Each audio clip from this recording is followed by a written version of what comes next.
Hello again, my friends. As you remember at the end of part 10, Raven was trapped in a crystal cave. So, we begin part 11 with Brave One on the outside of that crystal cave. Brave One used a large tree trunk to wedge the rock until it fell on the opening of the cave. "There," he said triumphantly. "Now you will know what it feels like to be left behind, while someone steals your guards and becomes leader in a village.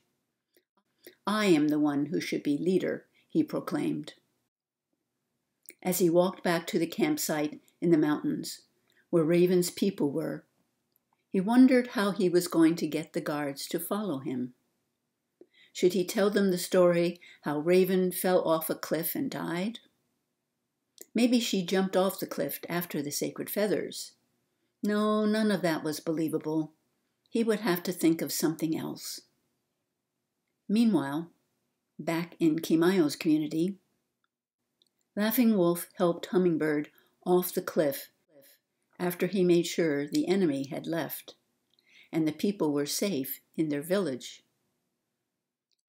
"How are we going to do this?" asked Wolf. "The fact that you are still alive will shock many. And I heard the cries of a new baby. I think Moonbeam had a baby." "What if you go, Wolf, and tell them? They do not think that you are dead, just missing." "Then come and get me when the time is right," suggested Hummingbird. Wolf agreed and returned to the village, telling Sunwalker first. Sunwalker jumped up and down like a child who had just won a prize. Then Sunwalker told Moonbeam and Hawk and Keymyu. Soon the rest of the village learned that Hummingbird was alive. They could not wait to hear her story. "What about CrowWolf?" Sunwalker asked. "He has been gone a long time. Has anyone seen him?" And no one knew where he was. Laughing Wolf carefully escorted Hummingbird back to the village, as the community cheered and smiled with delight. Sunwalker hugged her long and hard, and Keymyu's heart skipped a beat when she learned that Hummingbird had exchanged the sacred feathers with CrowWolf's hawk feathers. "Then CrowWolf has the sacred feathers?" Keymyu asked. "Yes," responded Hummingbird, "but I keep sensing that he's not coming back. It feels as though the feathers are leading him north." "Then I must follow him," said Sunwalker. "Me too," said Hummingbird and Keymyu at the same time. "And I will go also," said Hawk, but Moonbeam pulled his arm, and he looked down at her, holding their baby in her arms. "Wait a minute," protested Sunwalker. "Who will take care of the community? We cannot leave them here without a leader." "I will stay," volunteered Hawk. "It will be difficult for Moonbeam to travel right now, and you have carefully taught me all your skills, Sunwalker." "You will be a good leader, Hawk. And Moonbeam is a wise counselor for the women. But I would suggest that you move the community into a deeper part of the jungle, in case Raven or Feathered Trumpet try to find us again. Their craving for power and control would hurt all the good we have done and developed within our people." "I agree," said Hawk, and Moonbeam smiled up at him. "Will we ever see you again?" Moonbeam asked Hummingbird. Hummingbird responded, "I do not know, my good and loyal sister. I felt so terrible when I heard you sobbing at the edge of the cliff, but your genuine sorrow was needed to convince Raven that the feathers and I were gone." "You always were good at keeping secrets," her sister smirked. "We should give you an award for your performance," and everyone laughed.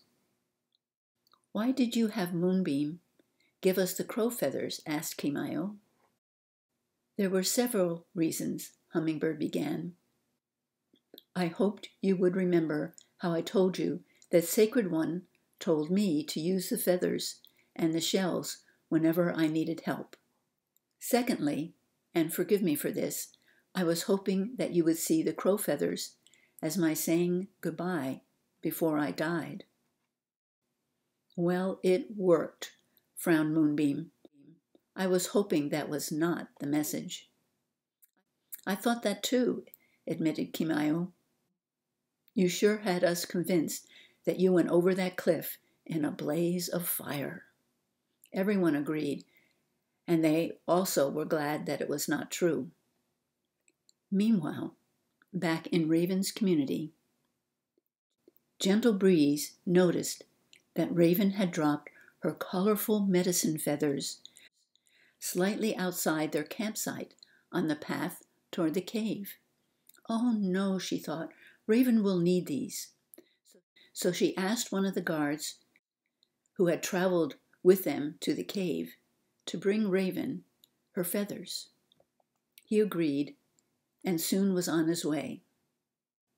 When he found that the cave was sealed with a large boulder, he immediately knew that something was wrong. It took many attempts before he was able to move the boulder far enough that he could wedge his way inside. A light was barely flickering down one of the passageways. He followed it until he saw Raven slumped over with her torch nearby. Immediately he carried her to the fresh air outside the cave. Raven, Raven, he called as he shook her, and then made her walk with him, with her arm swung over his shoulder. She opened her eyes, and the grogginess soon began to wear off. How did you find me? She asked. The guard told her about Gentle Breeze noticing that she had dropped the colorful medicine feathers. The feathers! Raven grabbed them and held them to her heart. You must be the feathers in my vision because you saved my life. Tears clouded her eyes, and the guard looked away to allow her to collect herself. Who could have done this? He asked. It must have been someone who is awfully strong. Someone who wanted me dead, Raven reasoned, and remembered the anxious feelings of danger she was having right before she asked the community to go to the mountains. No one in our village would have done this, Raven, the guard assured her. We all respect you and prefer your considerate way of leading over Feathered. Do you think Feathered Trumpet is alive and somehow found us? Raven had been wondering the same thing. If so, our village is in danger. You know his ruthless way of punishing people and taking power. We need to get back there as fast as we can. With that, they both ran back to the campsite. Back at Raven's community, Feathered Trumpet had kidnapped 3 women. He took one at a time when no one was around to see him. He captured Gentle Breeze first because he had seen her with Raven and did not want this old woman to challenge his leadership. Then he took a wife of one of the guards and a daughter from another guard. 3 people to trade for power, he said to himself. Maybe I will keep the young girl and trade the other 2 back. The girl would make a fine mate for me. These people are weak. They would do anything to save someone's life, especially after I tell them that Raven's never coming back. That will weaken their spirit, he decided. Trumpet had tied the 3 women to a tree and placed dry grass and branches around the base so that he could light a fire quickly if he did not get what he wanted. Now I will sit and wait with my torch until people come looking for their missing women.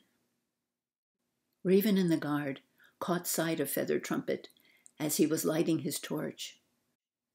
They knew that he was ruthless enough to burn the women if he did not get what he wanted, or if the 2 of them attempted to free the captives.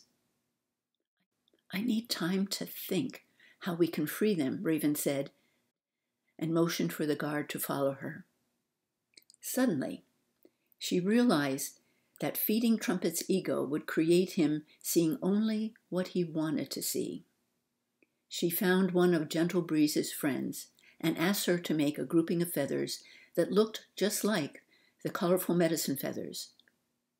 She then had a guard dig a circular pit deep enough for him to sit in.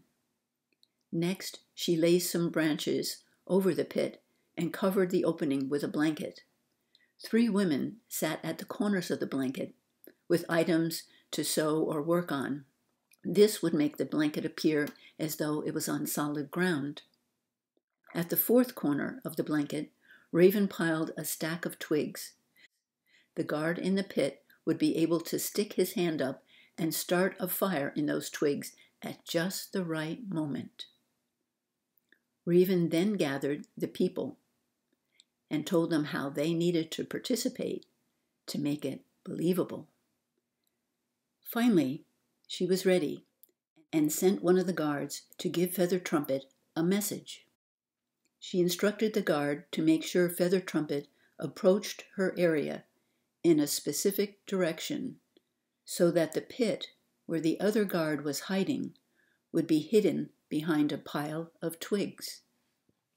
The message to Trumpet was, "We are ready to exchange something more powerful than the sacred feathers for the 3 women. You will have to bring the women to Raven's campsite in order to see a demonstration of this power. Having these 2 objects will make you the most powerful person in this new land." Raven added that if he hesitates or says no, then tell him that these 2 objects were powerful enough to help me escape from the cave. Then tell him I'm willing to leave the village and let him be leader, but I must see the 3 women back with their families before I leave. Feathered Trumpet did not like the idea of taking the 3 women away from the fire area he had prepared. However, when the messenger added that the objects help Raven escape from the cave, he was intrigued. Finally, when he heard that Raven would leave the village once she knew that the 3 women were back with their families, he decided to take a chance and listen to her proposal. After she leaves, he thought, I can take any woman I want, so I win no matter what. Trumpet carefully untied the women from the tree, but tied them to each other so they could barely walk. Then Raven's guard showed Trumpet the path he and the women needed to take. Trumpet had been watching the village for a long time and had counted the men and women in it. So when he made sure that all the village was in front of him and no one could ambush him from the rear, he moved the women close enough to listen to Raven's proposal. With a burning torch in one hand and his large knife in the other, Trumpet was ready to create as much destruction as necessary if he didn't get what he wanted. Raven held up the new colored medicine feathers with great reverence. These feathers are more powerful than the sacred feathers, and I will give you a demonstration, she began. She held up a large crystal stone in her other hand and waved the feathers over the stone, mouthing some words very softly. Now, she said, look at how the energy of the feathers create colors through the sacred stone. She held the crystal in such a way that the reflected light created a rainbow of colors on the white sand ground. Oh, said the village people, well rehearsed in what to do. Trumpet thought for a moment and then said, so how will colors on the ground make me the most powerful leader in this new land? Raven was waiting for just this moment. Because the stones now have the power to create fire, she shouted with great majesty and pointed the crystal toward the pile of twigs next to the pit, where the guard ignited them on fire. Ah, cried the people of the village, and the women on the blanket bowed up and down toward the fire as though the Creator had started it. Then all the people bowed at Raven, chanting, "Raven, Raven, Raven." Chills went up Feathered Trumpet's arms at all this excitement and reverence he saw in the crowd. Would people bow to me like that if I showed such power with these sacred objects? He wondered, and asked Raven, "So you will give me the medicine feathers and the stone if I give you these 3 women? And you will leave the village, Raven, and let me be leader?" He was wondering why she would surrender her village. "When I see the 3 women back with their families and you promise that you will be a kind leader, then I will give them to you. But I must also have one last evening with my people to say goodbye, and tomorrow morning I will share the secret words that are needed to say to the feathers and the stone to make them powerful enough to create fire." "Tell me the words now," Trumpet demanded. "No," Raven said defiantly. "Then we will have nothing to bargain with. I need to see that you treat my people with respect tonight, before I share the final part of the exchange in the morning. Release the 3 women now, and I will hand over the feathers and stone at the same time." Trumpet eyed her suspiciously. "We will do the exchange at the same time," he agreed. As he freed the women and they ran back to their loved ones, Raven handed him the feathers and stone. They seemed like just an ordinary stone and feathers to him. He tried waving the feathers over the stone and then pointing the stone at something to see if it would burn. "The secret words will make them come alive," repeated Raven as she watched his actions. Before Trumpet could protest any further, the people began bowing at Trumpet and chanting, "Great one, great one, great one." Trumpet liked the sound of that. This would be his new name, he decided. "These people already see you as their leader since you possess the feathers and stone," commented Raven, to boost his ego even further. Feathered Trumpet never had this much attention in his old village. No wonder Raven has these people in the palm of her hand, he decided. She has these powerful feathers and stone to keep the people in line. I wonder if I point the stone at a person, if it would catch them on fire. The women then led him to an area with all sorts of food and drink. The guards saluted him with their drink and hugged their women. "Which one of these women will I choose?" thought Feathered Trumpet as he eyed each one greedily. Some boys were playing behind Trumpet, so he could hear their words while he ate. One of them said, "I know where Raven got that sacred stone." And Trumpet strained to hear what they said. "There is a cave not far from here. I saw Raven go into it, and when she came out, she had that stone." The boy continued, "I bet there are other stones just like that in the cave. I'll take you guys to it in the morning." Trumpet wondered, a cave? Could it be that the cave where I trapped Raven was the secret place where she found the sacred stone? Could there be more there? Of course there are, he finally realized. That is why it's so easy to take over this village. Raven knows that she can go to the cave and get more stones.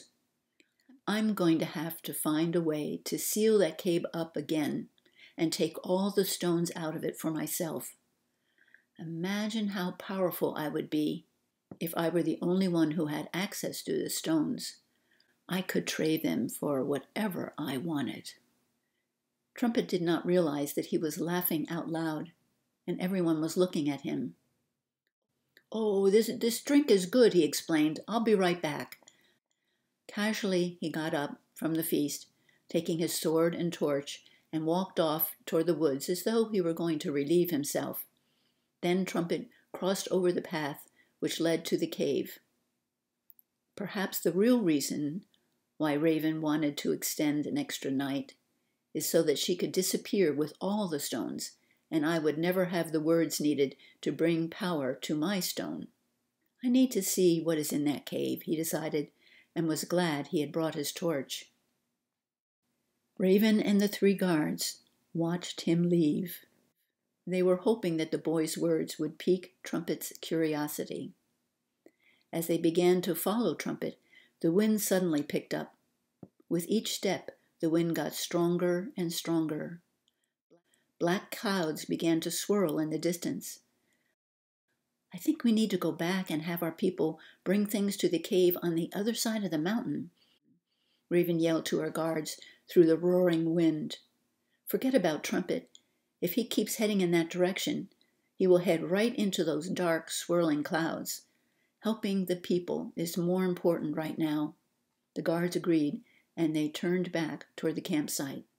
The people were already packing their things and heading to the cave for cover. Trumpet pushed his way against the wind.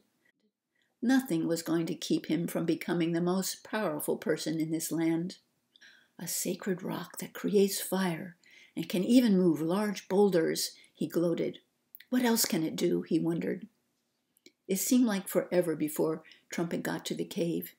He waited until he was inside before he lit his torch. The winds roared and swirled outside the cave as Trumpet moved toward the main passage in an area that was filled with glimmering rocks. He did not care what the wind was doing. The sight of all these crystals was more than he expected. He imagined all the possessions he would trade for these valuable stones. As he chipped away to collect them, he did not notice the tumbling and twirling and crashing that was going on outside. As the great wind ripped away the trees by their roots, the ground gave way above the entrance of the cave. Dirt, rocks, and branches began to pile up in front of the cave. Soon there was a mound of rubble so high at the cave entrance that it was totally sealed. Trumpet became weary after a while from all this work loosening the rocks. He yawned and rubbed his eyes. "Oh, perhaps I need a rest for a while and then continue," he decided, and fell asleep. As the air thinned in the cave, the torch went out. Feathered Trumpet's dreams took him through his whole life. He felt all the pain he had caused others. He saw how his selfishness turned people away from him. His final thought was, "What I gave caused what I received." Back to Keymyo's community. Keymyu and Moonbeam ran to the garden after the storm with high winds ended. "The garden is safe," laughed Keymyu, as she looked down at the large pit which Sunwalker had dug. "So it is," agreed Moonbeam. Keymyu said, "I will pick some things for my journey north with Sunwalker and Hummingbird. Moonbeam, we will miss you greatly, but we know you will continue to share the sacred ways." Keymyu hugged her dear friend. She did not want to tell her how she'd been having feelings that the storms would become worse. She sensed floods and fire ravaging the land. Then suddenly she remembered something that would be helpful to Moonbeam. "You know, Moonbeam, I tell you this in case you need to use it. If the people need to find a place of refuge, listen for a whistling sound in the wind, and then follow that sound to a place where there's a hole in a rock through which the wind is whistling. Look below the rock with a hole in it, and there will be a cave where you will be safe." Moonbeam understood that Keymyu was telling her something very important because she felt chills on her arms. She had also sensed that the recent storms were just the beginning of some major changes.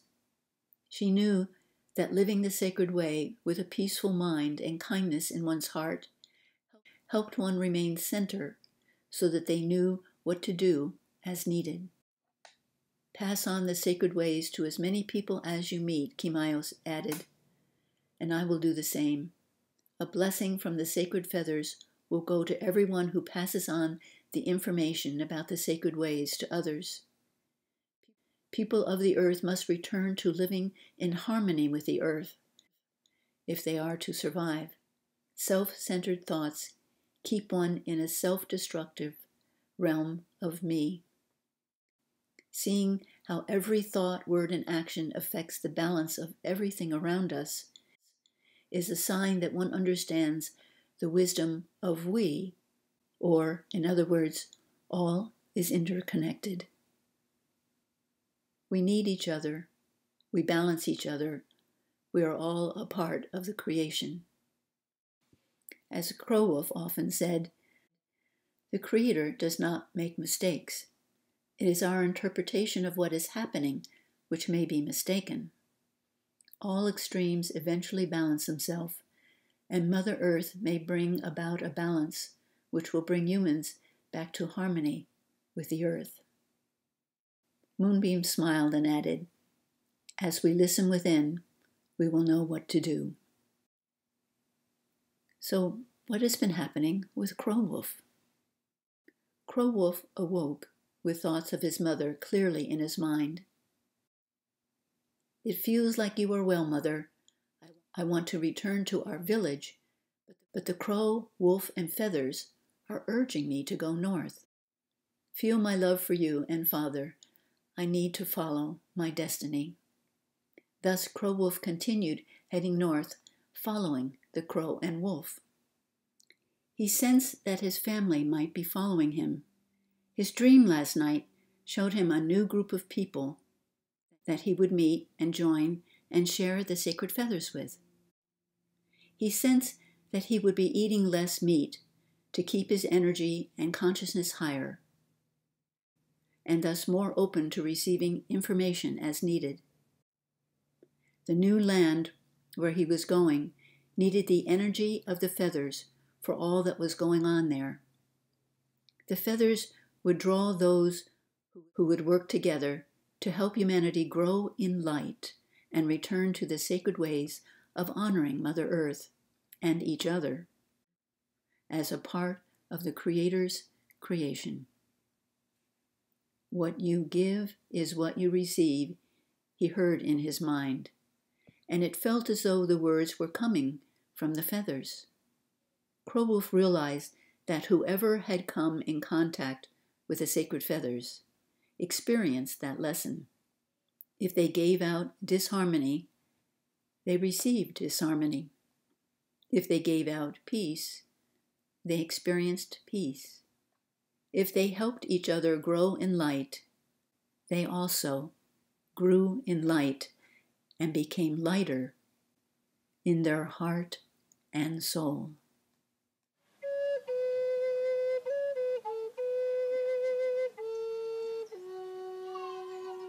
So, my dear friends, this is not only the end of part 11, but also the end of our story together, the story from Mu. I hope you've enjoyed it.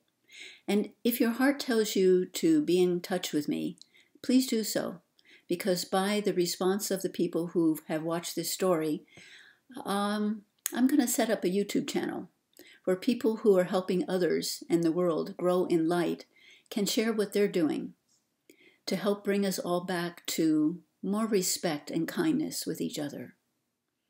The email I will be using for that account is lemuriamu8@gmail.com. And as always, thank you for those who are sharing this video series with others. Know that you're in my prayers. I send you love and blessings. Peace. Namaste.